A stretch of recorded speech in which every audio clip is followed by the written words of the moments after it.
think I knew very early on, though, that I wanted to do record sleeves, you know. Probably that Electric Ladyland moment, you know. But I just thought that did seem, particularly, you know, then getting to the early 70s, the Roxy Music sleeves were really, they were just fantastic, you know. And I have to say, by the time I was at school, I just sort of thought, God, that's got to be such a closed shop. I used to sort of, you know, pore over these sleeves and read names like Cream and Hipgnosis and just think, I couldn't possibly ever. But of course I realised that how you did it was by lying, you know. So when I was at college between 76 and 80. And then during my second year, during the summer holidays, somebody rang me and said, there's 3 days work for an artwork at Hipgnosis. Do you fancy it? And I said, yeah, I bloody love it. I'll be in there like a shot. I said, the only trouble is, what's artwork? And they went, oh, it's easy. It's that thing with the parallel motion. It's, you know, where you have to draw with the rotary ink and put the little tick marks and all the rest of it. Real easy. So I was like, right, okay, well, I'll do it.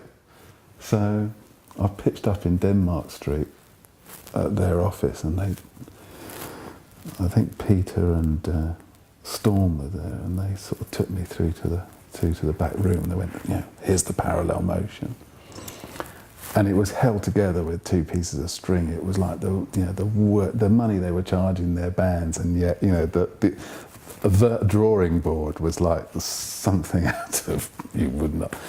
So I was like, all right, okay. So they sat me down at that, and I always remember it was Bethnal's second album, I think, Crash Landing, and Todd Rundgren's Back to the Bars, and I remember drawing with a rotary pen the lines between Rundgren's hand on the back of the album with the album tracks.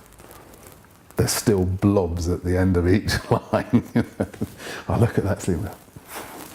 But it was fair, bless them. I mean, by about 11:30 in the morning, Peter walked in and went, you haven't done this before, have you? I went, no. It's like, good job.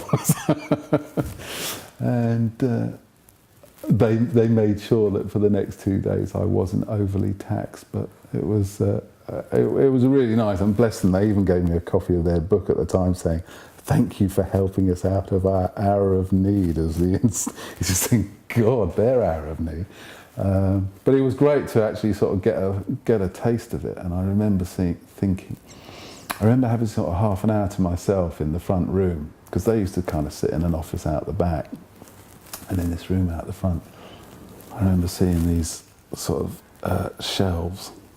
If you go down to the shelves, there were all these sort of 12 by 12 pencil drawings. And you pulled them out, and there would be little pieces of tracing paper stuck over the top with sort of 10cc, or, oh, look, there's one there for Black Sabbath, or, you know, and you'd pick up one of these pencil drawings and go, I don't remember that one. I don't remember Wishbone Ash having a sleeve like that. Looks really similar to a Pink Floyd sleeve. And they would literally just have all these ideas floating around and put the name of the band as they knocked on the door. I just thought, what a fantastic gig this is, you know.